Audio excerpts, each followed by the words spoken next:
Chemical kinetics में मैंने आप लोगों को रेट ऑफ रिएक्शन पढ़ा दिया था, याद आ रहा है कि नहीं पढ़ाया था? और types of rate of reaction बता दिया था, एक्सप्रेशन भी बता दिया था, क्लियर है? कैसे लिखते हैं ये भी बता दिया था कि नहीं बताया था? वेल, अब आइए जरा इसका रेट एक्सप्रेशन बताइए आपको, सभी लोग ध्यान से देखो, एक क्वेश्चन है।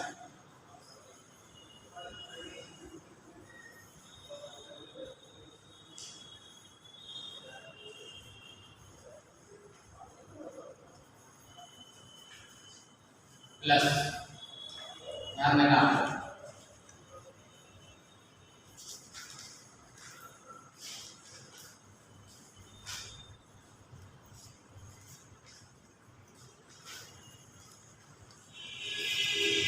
ये मैंने पूछा आपसे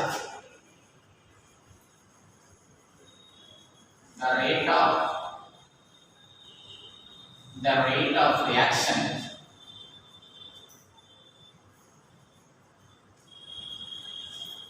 the rate of disappearance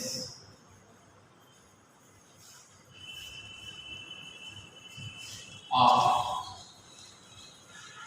MnOI with respect to I minus is बताना है। इसका रिस्पेक्ट में तो दो चीज दिया है, MnO4 और I माइनस। उससे पहले रिएक्शन बैलेंस करना है। तो यहाँ देखो बेटा, ऑक्सीजन के ऊपर ऑक्सीडेशन स्टेट -2 होता है, एक के ऊपर। तो 4 है तो कितना हुआ है? ठीक है, तो यहाँ पे कितना हो जाएगा? ये हम यहाँ कितना रखें कि 1 माइनस बच जाए? 7। कोई दिक्कत नहीं है बेटा? यस। नेक्स्ट यहाँ पे क्या होगा? I माइनस आइटम बैलेंस करो, क्लियर है? और ये 0 हो गया। तो ये बताओ यहाँ पे टोटल कितना माइनस हो गया? 2 माइनस हो गया। यहाँ कितना हो गया? 0। बोलो क्या हो रहा है? सबसे पहले इसको बैलेंस कर दो। तो ये बताओ 2 0 में से 2 माइनस करो, कितना आएगा? 2 इलेक्ट्रॉन आएगा। 0 में से -2 करोगे तो 0 माइनस -2 कितना आएगा? 2 आएगा कि नहीं आएगा? तो यहाँ पे लॉस ऑफ इलेक्ट्रॉन 2 का हो रहा है, बोलो। और यहाँ पे माइनस करो तो 7 में से 2 कितना है? 5। नंबर ऑफ इलेक्ट्रॉन दोनों तरफ बराबर होना चाहिए। क्या होना चाहिए? इधर 5 है, उधर कितना है?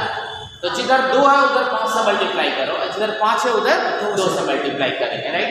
तो यहाँ पर आपको मल्टीप्लाई करना होगा 5 से और यहाँ मल्टीप्लाई करना होगा 2 से। जो मल्टीप्लाई किया है वही नंबर यहाँ है, कंसेप्ट समझ में आ गया? और यहाँ पे कितना आ गया? 5 2 जा 5 से मल्टीप्लाई करो तो 10 आ जाएगा, नहीं आ जाएगा? तो इनटू में 5 लिख देता हूँ यहाँ पे और यहाँ पे भी 5 लिख देता हूँ, राइट? कुछ पल्ले पड़ा। यहाँ से तुमको मिलेगा बैलेंस इक्वेशन। क्या मिलेगा?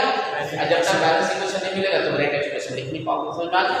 तो हमको यहाँ से रेट एक्सप्रेशन लिखना था, कंसेप्ट समझ में आ गया? ये स्टैंडर्ड क्वेश्चन है। तो यहाँ ये क्या आ जाएगा? 2 MnO4 माइनस 10 I माइनस, बोलो, और 2 Mn यहाँ पे मल्टीप्लाई करें ना 2 से, तो यहाँ पे कितना से मल्टीप्लाई किया आपने? 2 से करके 10 Mn प्लस 2 आ गया और ये कितना आ गया? 5 आ गया। अब इसका रेट एक्सप्रेशन लिखिए। कैसे लिखते हैं सभी लोग सुनिए। आगे जो नंबर है इसमें रिएक्टेंट कौन कौन सा? पहले ये होता है रिएक्टेंट कौन कौन सा है? अरे कौन कौन सा रिएक्टेंट है? उससे पहले वाला क्या होता है?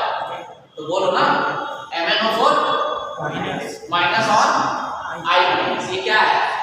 रिएक्टेंट। और ये क्या है? प्रोडक्ट। मालूम है ना आपको?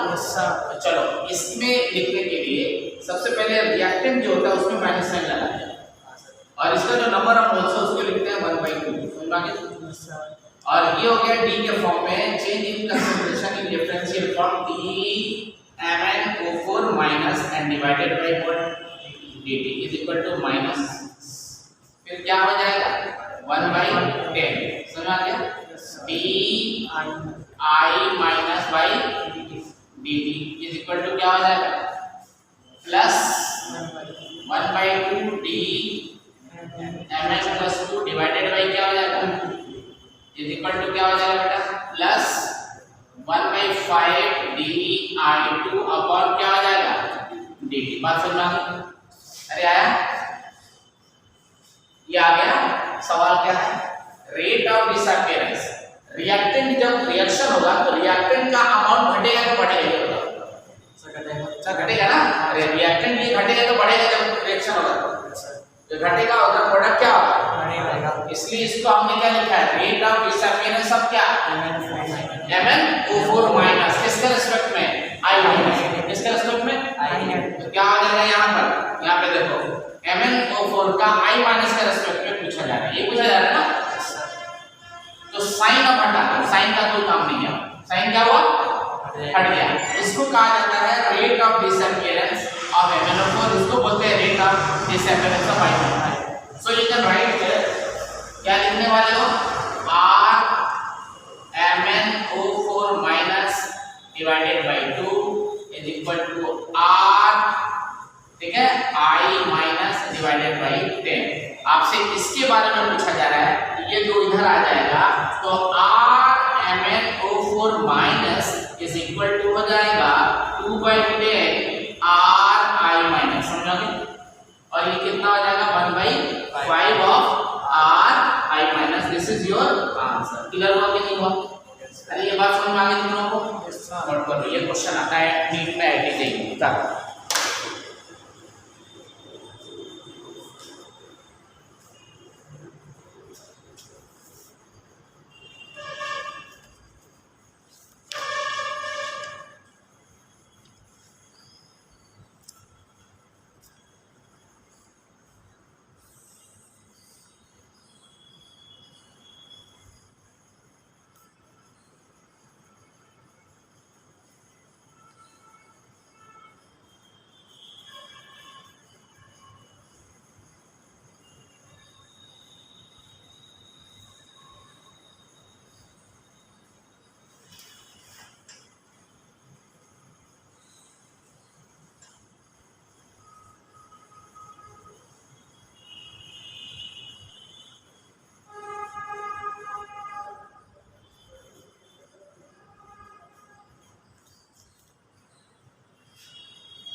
अब लिखिए क्या,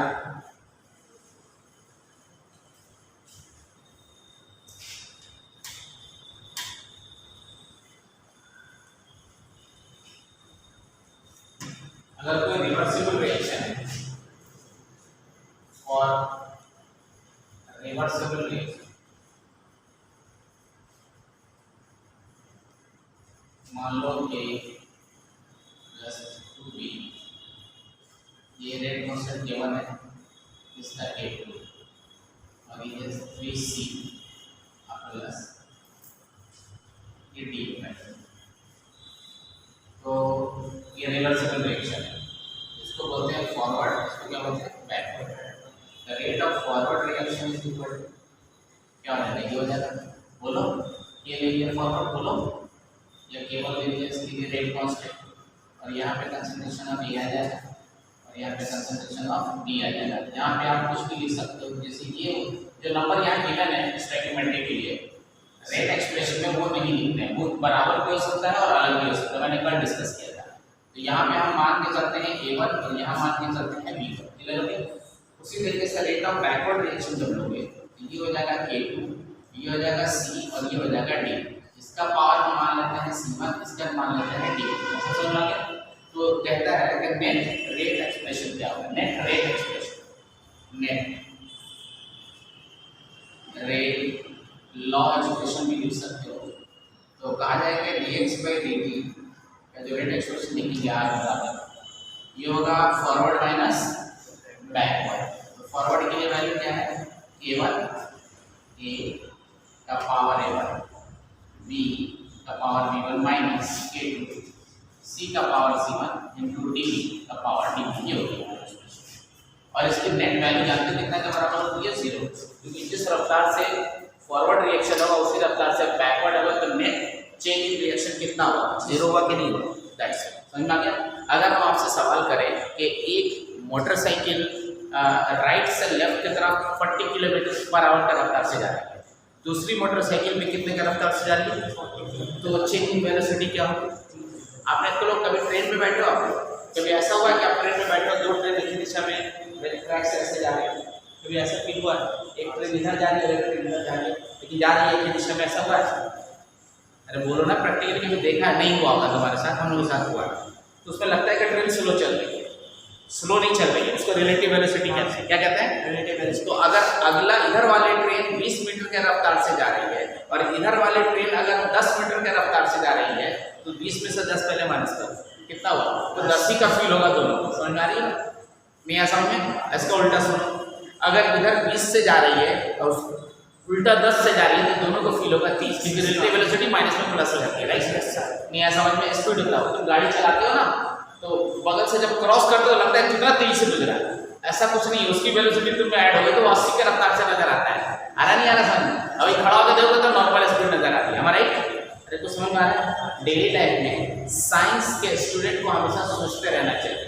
अब ऐसा नहीं रोड पे खड़ा होकर सोच रहे हो तो चले जाओ रोड पर, समझ में आ रहा है। सोचने का मतलब क्या, एक्टिव रहना चाहिए, हर चीज के बारे में सहन अप्लाई करना चाहिए। क्लियर हो गया। इसीलिए आप साइंस पढ़ रहे हो, इसलिए नहीं पढ़ रहे तो बस ऐसे ही बैठ रहे। तो चलिए यहाँ पे क्वेश्चन हो गया, तो रिलेटिव दोनों का अगर स्पीड दोनों तरफ सेम होगा तो रेट, तो नेट रेट क्या हो जाएगा, रेट ऑफ रिएक्शन सेम हो जाता है। ये एक ऑब्जेक्टिव क्वेश्चन आता है, इसलिए मैंने आपको बता दिया। अब आइए अगली बात बता रहे हैं। अब आपको बताएंगे कि what is order of reaction. क्या बोला, मैंने लिखवाया था क्या कॉपी में, ऑर्डर ऑफ रिएक्शन में लिखवा था, रेट एक्सप्रेशन तो लिखवा दिया था, रेट लॉ लिखवा दिया था कि नहीं, रेट लॉ लिखवाया था। चलो अब रेट लॉ बता, हेडिंग पे सभी लोग रेट लॉ, लेकिन उससे पहले तुमने लॉ मास एक्शन लिखवा दिया था, वो भी नहीं लिखवाया था। पहले लिखो सब कोई, उससे भी पहले एक बात और लिखो, एक्टिव मास। क्या लिखोगे, एक्टिव मास, हेडिंग दो एक्टिव मास। ये लिख चुके हो, नहीं सर लिख चुका, पहले लिखो। बहुत अच्छा चैप्टर है और बड़ी इत्मीनान से पढ़िए इसका, जल्दी।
क्या हो गई?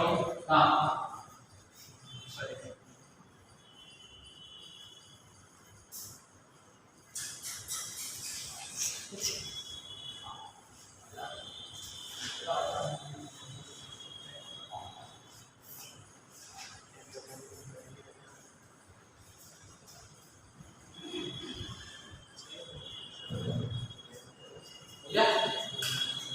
लिखो बेटा आप आगे। नेक्स्ट अगला टॉपिक है हमारा, ध्यान से देखना, एक्टिव मास। क्या बोला? Active mass. एक्टिव मास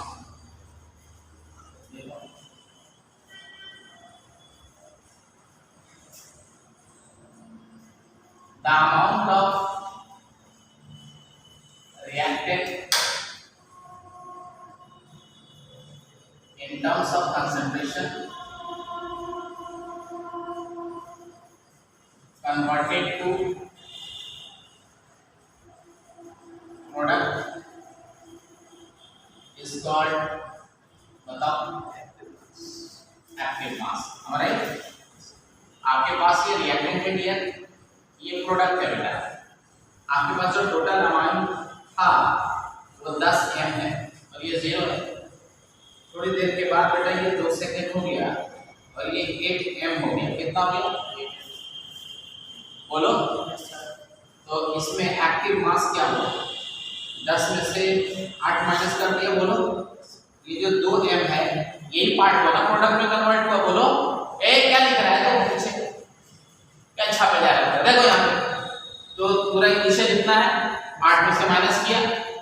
बोलो ये जो इतना हिस्सा ये इस्तेमाल हुआ ना, this is called active mass. Answer समझ में आया? तुमने लिखने नहीं आया यहाँ पे, समझने आया, समझो जरा ढंग से। तो this is called active mass. क्या कहलाता है बेटा? Active mass. आंसर समझ में आया कि नहीं आया? इतने सारे बच्चे बैठे हैं, जो रेस हमने सबको दौड़ाया उसमें 2 लड़का दौड़ के निकल गया, तो हु इज एक्टिव? 2 ही लड़के हुए ना। अरे 2 ही लड़कों ने रेस पूरा किया ना, दौड़ में तो सभी थे, लेकिन हकीकत में जो रेस को क्वालिफाई किया वो कितने लोग थे? अब आया तो समझ में? तो उसी तरीके से बहुत सारे रिएक्टेंट थे, उसमें से जितना रिएक्टेंट वो लाइट करके प्रोडक्ट बना देगा उसी को हम मानेंगे वही रिएक्टेंट कामयाब है हमारे लिए। समझा रहे हैं? नहीं आ समझ? खाली हेड काउंट करने से थोड़ी होगा। ठीक है, समझा रही बात? That is called active mass. Clear है?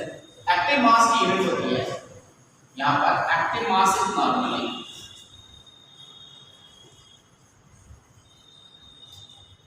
normally expressed in possible expressed in molarity or in partial pressure। बोलो, partial pressure नॉर्मली इसे भी एक्सप्रेस करेंगे। एक्टिव मास कंसंट्रेशन को क्या कहता है? Active mass of A, active इसको बोलते हैं एक्टिव मास ऑफ ए, इसको बोलेंगे एक्टिव मास ऑफ बी। समझा रहा है? और अगर ये एक्टिव मास ऑफ बी की वैल्यू, अगर ये एक्टिव मास ऑफ ए का फिजिकल स्टेट सॉलिड अगर हो गया तो हम साफ साफ लिखेंगे sir active mass of A is equal to 1, और अगर प्योर लिक्विड हो गया तो हम साफ साफ लिखेंगे active mass of B is equal to 1। समझ आ गया?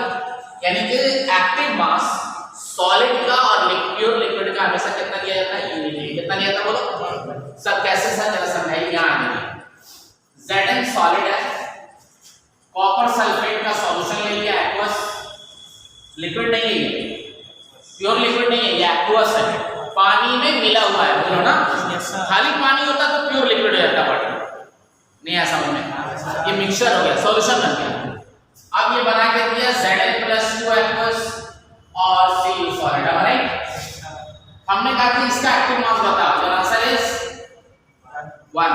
हमने बोला इसका एक्टिव मास बताओ, क्या Cu+2 का एक्टिव मास 1 के बराबर होगा? No sir.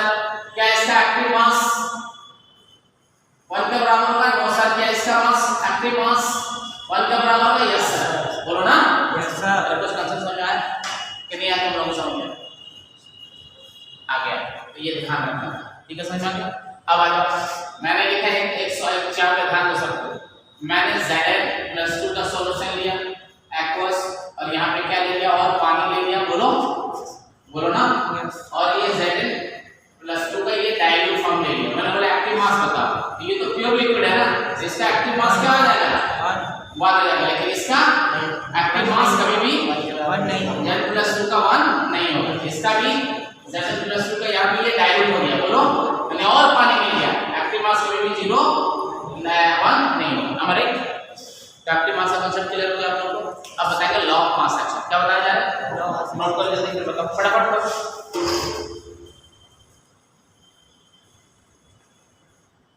सारा पॉइंट लिख लो भैया, लिख लो, आता है तो भी लिखो, नहीं आता है तो भी जल्दी हाथ चलो, जब मजा आएगा पढ़ने।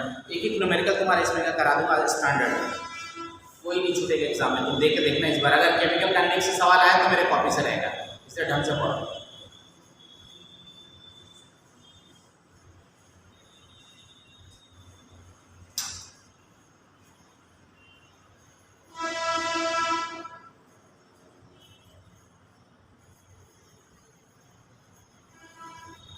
इन बच्चों का अटेंडेंस ले ली क्या तुम लोग, कर लिया सर, नाम लिख लिया सब, कोई लिख लियो, अटेंडेंस हो गया सबका, कहाँ है शीट दे दो, किसी का छूटा तो नहीं। अरे यार 1 2 3 4 4 8 है पूरा साइन, 5 है, इसका रहेगा नहीं, कौन कौन साइन तुमने किया तो लो, तुम्हारा रजिस्ट्रेशन नहीं हुआ है, करा लेना तुम है।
Law of mass action, law of mass action.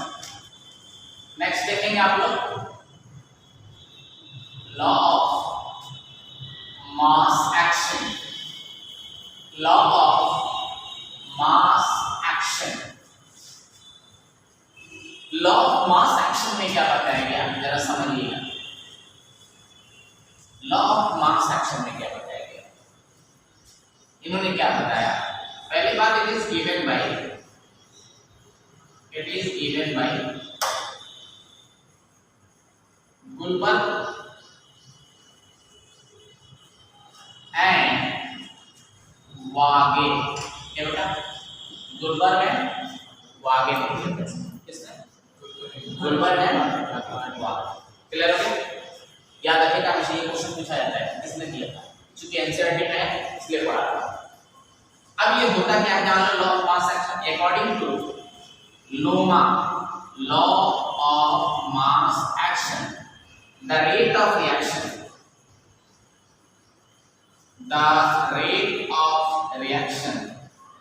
is directly proportional to the concentration of reactants and its power of stoichiometric values. Its power and its power equal to a stoichiometric coefficient. Efficient. ये क्या होता है sir?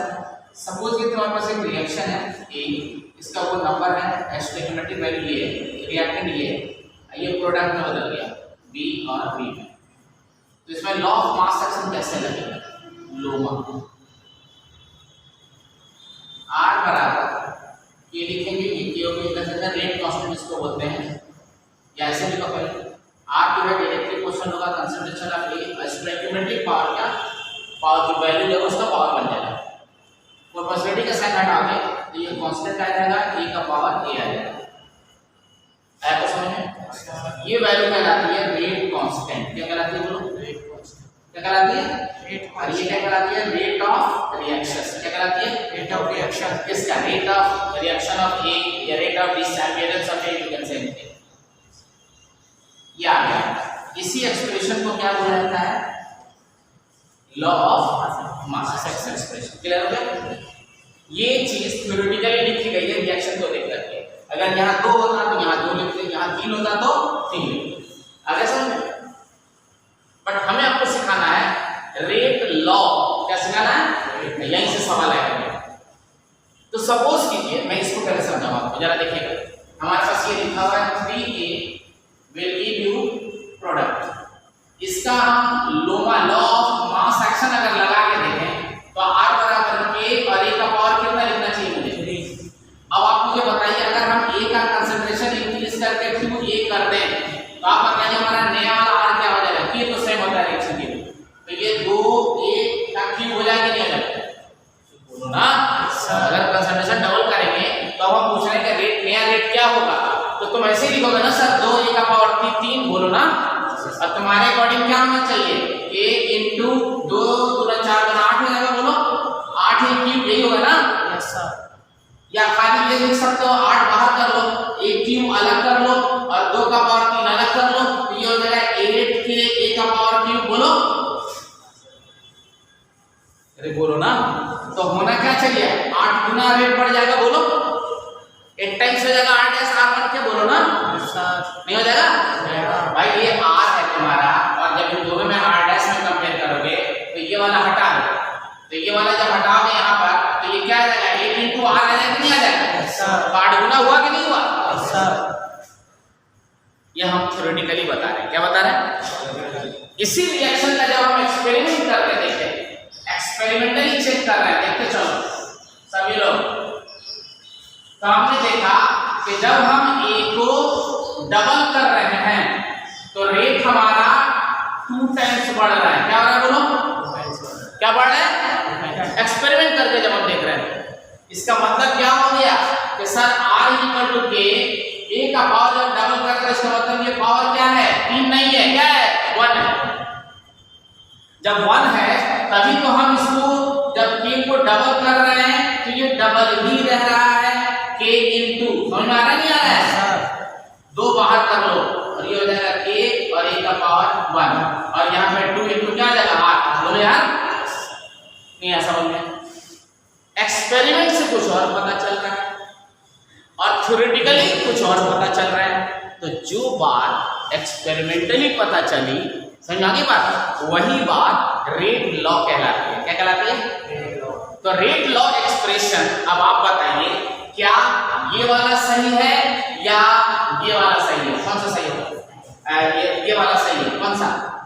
ये वाला सही होगा ना, क्योंकि एक्सपेरिमेंटली पता चल गया। बोलो यार, नहीं है समझ में आप लोगों को? That's fine. Rate law is always experimental analysis. आपको मैं बोलूंगा कि बेटा फला रिएक्शन का रेट लॉ लिखो, तो तुम बोलोगे सर रुक जाइए, मुझे पहले उसका एक्सपेरिमेंट करने दीजिए। क्या बोलोगे? बोलो आगे बात समझ में? या फिर मैंने आप डायरेक्ट बोल दिया कि बेटा इस रिएक्शन का रेट लॉ एक्सप्रेशन ये है, तो तुम समझ गए क्या ये एक्सपेरिमेंटली लिखा गया? बोलो ना।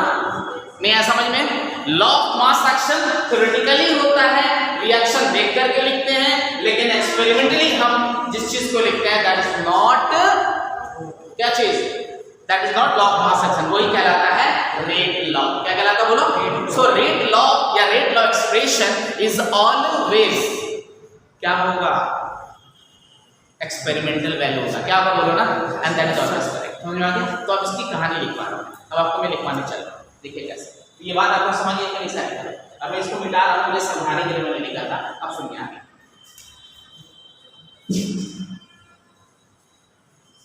यहीं से मेरी पढ़ाई शुरू है, ध्यान से इत्मीनान से शानदार नोट्स को याद रखना। चलो मैं इसको थोड़ा सा एडवांस पढ़ा रहा हूँ, अब आगे ले चलता हूँ। मान लीजिए हमारे पास ये भी है A1 B1 B and will give you product P। Clear है? बोलो बेटा, मेरे हाथ की तरफ देखो।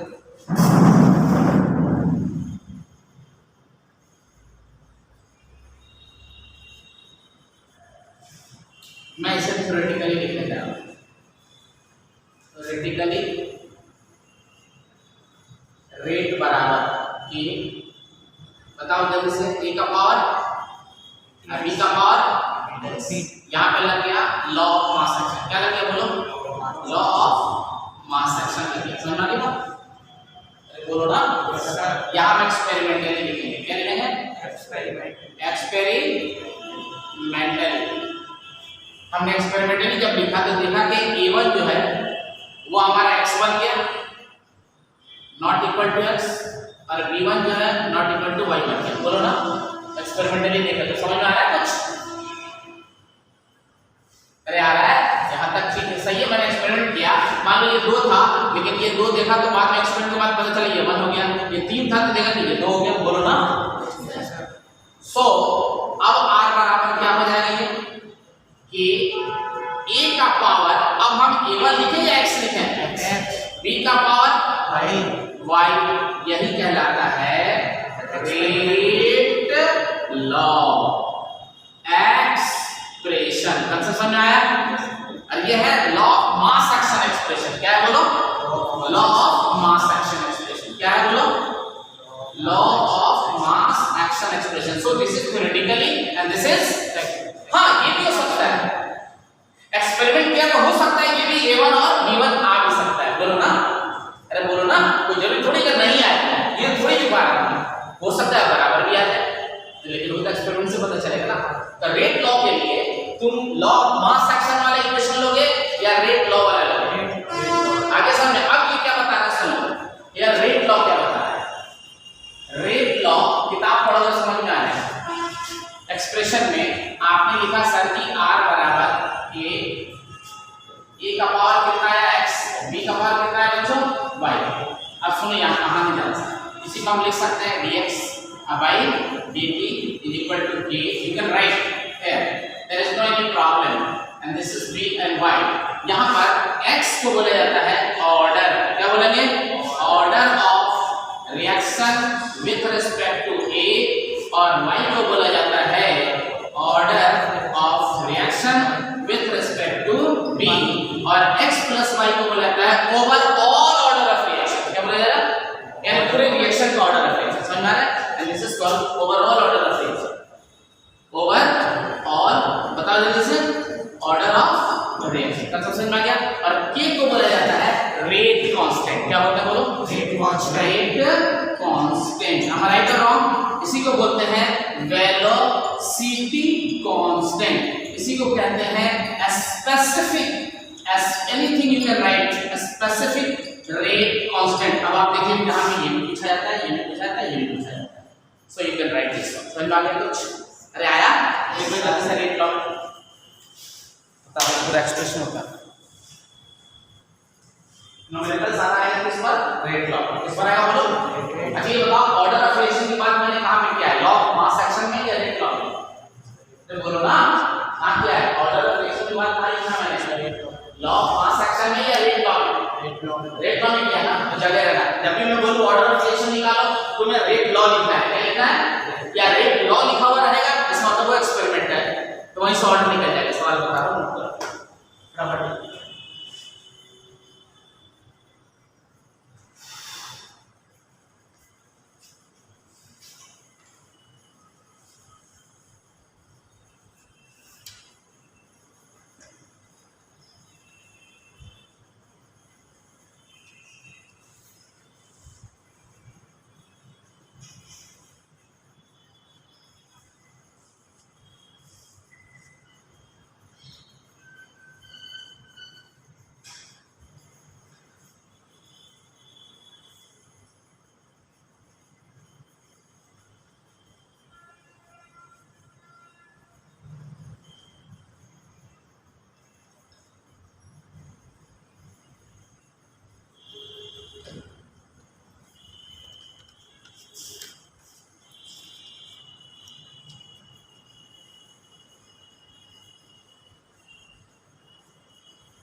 डन।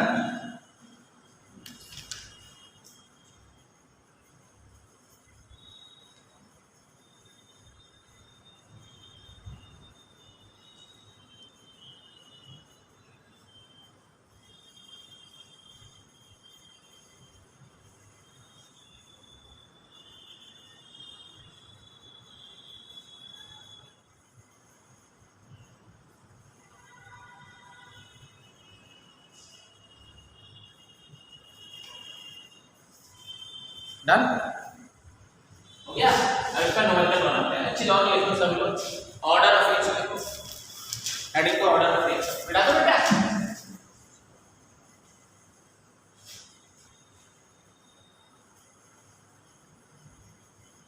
ऑर्डर ऑफ रिएक्शन क्या होता है बोलो। कल कोई क्लास नहीं छोड़ेगा, पहले बता दे रहा, बहुत इंपॉर्टेंट क्लास है कल, ठीक है ना। अच्छा कल फ्राइडे है क्या? कल फ्राइडे है तो हो सकता है मैं पहले आ जाऊँ पढ़ाने 10:30 बजे। 10:30 से तो सर पहले क्लास है, मैथ की क्लास है, तो मैं थोड़ी सर एक्सचेंज कर लेंगे। मैं बात करूँगा सर से, पिछली बार ऐसे ही किया। चलो फ्राइडे को थोड़ा सा क्लास गड़बड़ हो जाता है। तो चलो मैं अपने टाइम पे ही आऊँगा, थोड़ा सा पहले चला जाऊँ। ओके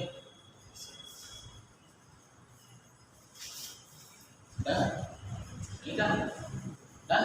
देखो order of reaction, order of reaction क्या लिखोगे? ऑर्डर ऑफ रिएक्शन लिखोगे नहीं लिखोगे? Order of reaction. What is order of reaction? पहली बात, order of reaction is experimental value. लिखो, अरे बोल तो रहा हूँ, लिखो बेटा। Order of reaction is experimental value. Order of reaction is experimental value. Next point. Next point. लिख लिया? हर पॉइंट आपके लिए क्वेश्चन है। Its value may be positive, negative. Its value may be positive, negative, 0 और इन फ्रैक्शन। क्लियर है? और in fraction 1/2, 1/4, 1/3 भी हो सकता है, may be in fraction.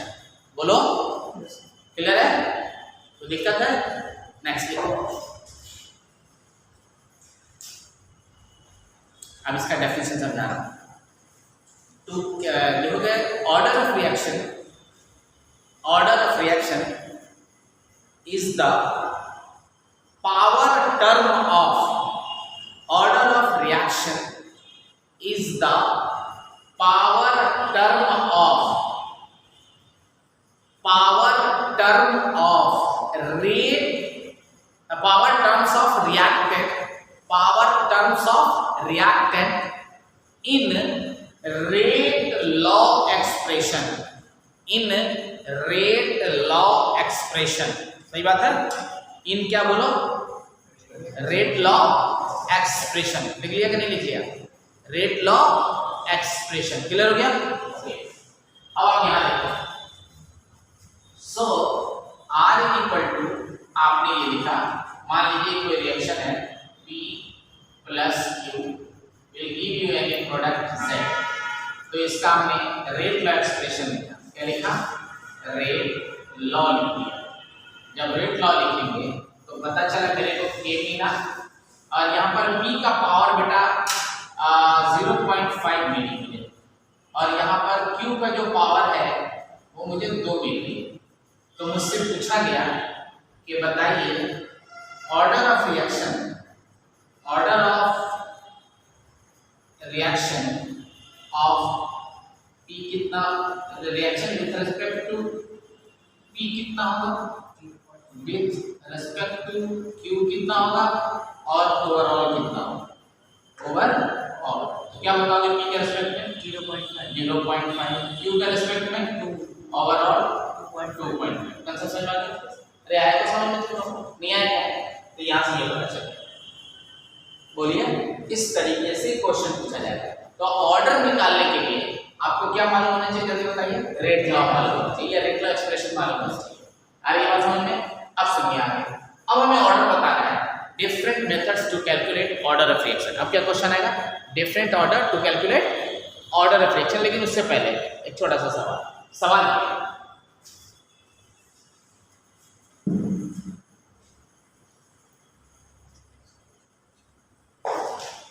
Question सुनिए।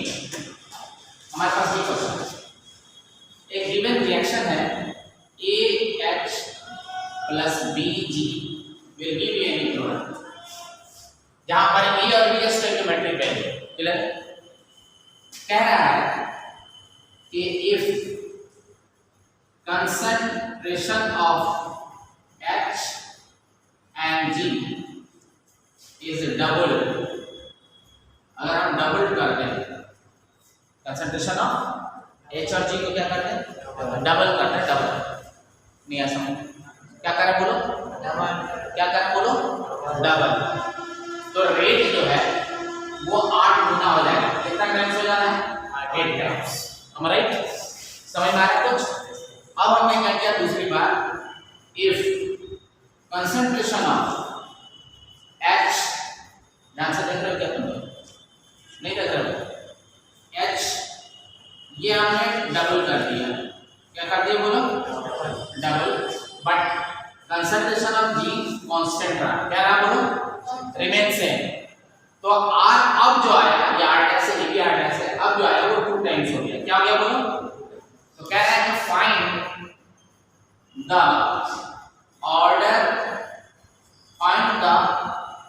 Order of reaction with respect to H and G and also calculate overall order। क्या निकालना है? Overall order of reaction. Overall order of reaction का मतलब क्या होता है? दोनों को सम कर देंगे। बोलो अब सुनो, अब ऑर्डर की बात हो रही है, रिएक्शन ये दिया। क्या तुम्हें मालूम है यहाँ पे कहीं पे क्वेश्चन में मैंने रेट लॉ एक्सप्रेशन दिया है? अरे रेट लॉ दिया है? नहीं दिया ना। जब तक रेट लॉ नहीं लिखोगे क्या तुम्हारा ऑर्डर ऑफ रिएक्शन निकल जाएगा? नहीं निकलेगा। तो हम मान लेंगे, क्या कर लेंगे? अच्छा, क्या आप इसे ऑर्डर ऑफ रिएक्शन बोल सकते हैं? No sir, it is theoretically equation में दिया हुआ है। हम उसको मानते जब रेट लॉ होता है, राइट? दैट्स व्हाई हमें ये मानना R इक्वल टू K। यहाँ H मानना होगा और इसको X मान लेना, यहाँ G मानना होगा, इसको Y मान लेना। am I right or wrong? अब आपका दूसरा रिएक्शन है, ये 8 गुना हो जाएगा जब ये K होगा, जब ये 2H का पावर X हो और 2G का पावर Y हो। कुछ समझ में आया क्या? दूसरी बात वाली बोलो, पहले वाली बात ये लिखा है ना मैंने।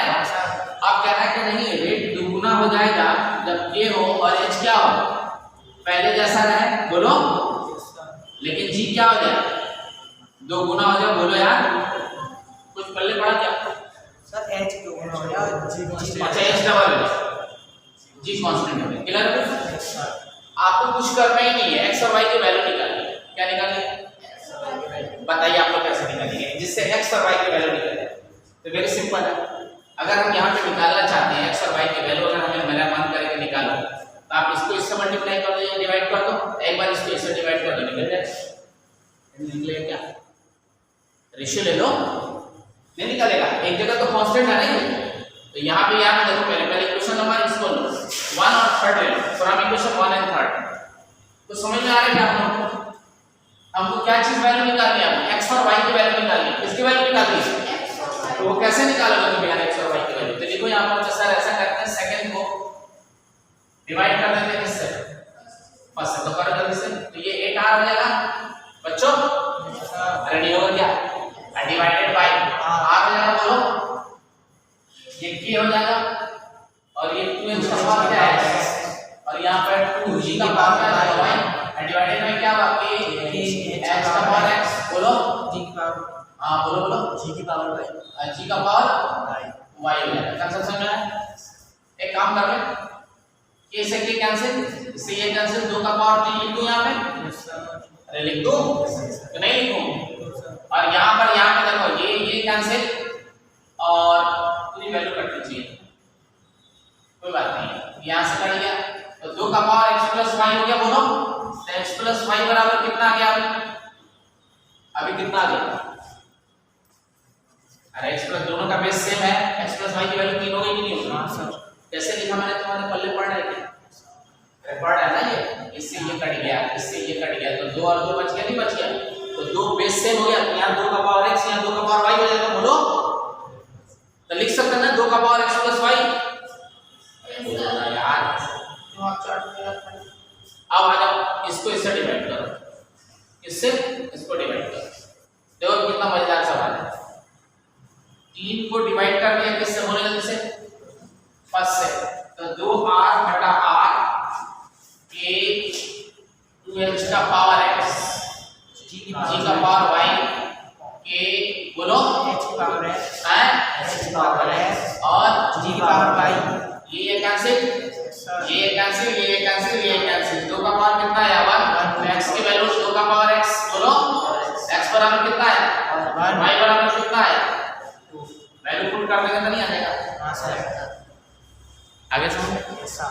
ऑर्डर आया समझ में? तो अब बता दो जल्दी से x का ऑर्डर कितना है? h का ऑर्डर कितना है? x की वैल्यू 1 और g की ऑर्डर कितनी है? 2। ओवरऑल ऑर्डर कितना है? ओवरऑल ऑर्डर कितना है बताओ मुझे। आगे सुन बताओ, ये सब सवाल आता है जल्दी करो।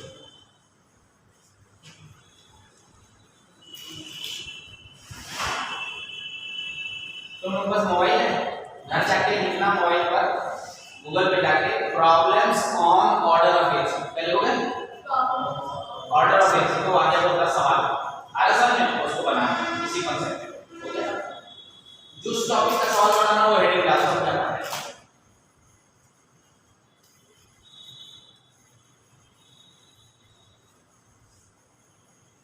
तो ऑर्डर निकालने के लिए क्या वाला कौन सी रेट एक पानी के साथ तुम्हारा बोला क्या अब वो बोलेगी ऐसा कैसा करेगा बोल तुम्हारा नहीं है तो काम से फालतू नहीं करती है तो पेट के लग से तुम्हारा सही है ना।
एक बहुत अच्छा सवाल दे रहा हूँ, बनाइए आप।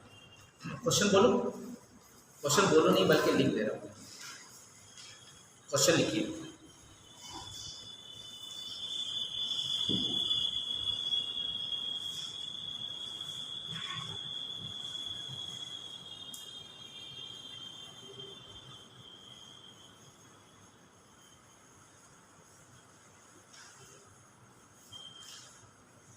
ठीक है बेटा, आगे बढ़े, बोलो। क्वेश्चन में बोल लिखो, जरा सा क्वेश्चन में बोल दो लिखो। तो मैं लैंग्वेज बोल रहा हूँ। For an elementary chemical reaction, for an elementary माने एक स्टेप का होने वाला। For an elementary chemical reaction लिखते चलो। A2 से 2A आ रहा है, A2 डबल एरो, यहाँ पे K1 लिखना है, यहाँ K-1 लिखना है, K-1, और यहाँ पे 2A लिखना है, ऐसे लिखा हुआ है। ये रिएक्शन क्या होता है? रिवर्सिबल रिएक्शन है ना बेटा? कह रहा है कि the expression for dA/dt is the expression for dA/dt is, ये बताओ dA, ये लेफ्ट साइड है या राइट साइड है? बताओ, राइट साइड। dA/dt को बोला जाता है रेट, क्या बोलते हैं? Rate of reaction. क्या बोला जाता है? dA/dt क्या बोलता है? बोलो, रेट ऑफ रिएक्शन। सुनना हमारी बात, कैसे लिखते हैं? यहाँ है, ये किससे बन रहा है? इससे तो बन रहा है। क्या मैं लिख सकता हूं? B। आप ये पूछ रहे हो कि dA/dt क्या रेट एक्सप्रेशन लिखने का तरीका क्या बताया था? 1/2 ज्यादा है कि नहीं बताया था तुमने? तो जो पूछा जाए वो लिख लेंगे, जो पूछा जाए वो लिख लेंगे, जो पूछा जाए वो लिख लेंगे। और यहाँ इक्वल का साइन नहीं है। अब फॉरवर्ड माइनस बैकवर्ड करेंगे, तो फॉरवर्ड का रेट एक्सप्रेशन क्या लिखेंगे आप? फॉरवर्ड का रेट एक्सप्रेशन क्या आपको सिखाया है? K1 या K2? अरे बताओ ना, K1 या K2? K1, और यहाँ पे A आ जाएगा, बोलो K2 आ जाएगा। सही है गलत है भाई? अरे सही है गलत है? माइनस आएगा कि नहीं आएगा सिखाया था मैंने आपको? नहीं सिखाया। उसकी भी यहाँ पे K-1 है, राइट? बोलिए, सही है ना? बैकवर्ड के लिए यही दिया है। और उसके लिए यहाँ क्या लिखना था? A का पावर कितना है? यहाँ 1 था तो यहाँ 1 लिखा, यहाँ 2 है तो क्या हो जाएगा? बात सही है ना? ये रेट एक्सप्रेशन के अंदर आ गया। अभी भी आंसर सही नहीं है। आपसे 1/2 dA/dt पूछा गया, खाली dA/dt पूछा गया, तो ये 2 इधर मल्टीप्लाई होगा कि नहीं होगा? That's why your answer is dA/dt बराबर 2K1, बोलो A2, बोलो 2K-1 A का power 1, right? This is your answer. आगे समझ में? ये पूछा गया था। ऑप्शन बहुत सारा लिखा गया है, लेकिन तुम आंसर दे दोगे तो ऑप्शन में लिख देता हूँ ताकि तुमको मजा आए चेक करने में, है ना? तो ऑप्शन देखो, क्या आंसर पहले लिखा दिया ना, ऑप्शन देखना। ये K1 A2 minus K-1 A का स्क्वायर की लेना। B 2K1 A2 minus K A का power 2। C 2K1 A2 minus 2K-1 A का स्क्वायर, बोलो C K1 A2 plus K-1 A का स्क्वायर। आंसर मिला लीजिए कौन सा है। Thank you very much. आज की क्लास एंड ओवर हो गई। अब बताइए आंसर कौन सा था आपका? कौन सा था आपका आंसर? आ गया समझ में? अरे आया? सेकंड आया कि नहीं आया? कौन सा हुआ? सेकंड या थर्ड या फोर्थ कौन सा हुआ? ये होगा सेकंड, होगा दीदी है ना? चलो थैंक यू वेरी मच। और अगर वो नहीं होता ये होता तो भी सही था, 1/2 अगर होता तो भी सही था, 1/2 क्यों आया समझ में आया? Thank you very much.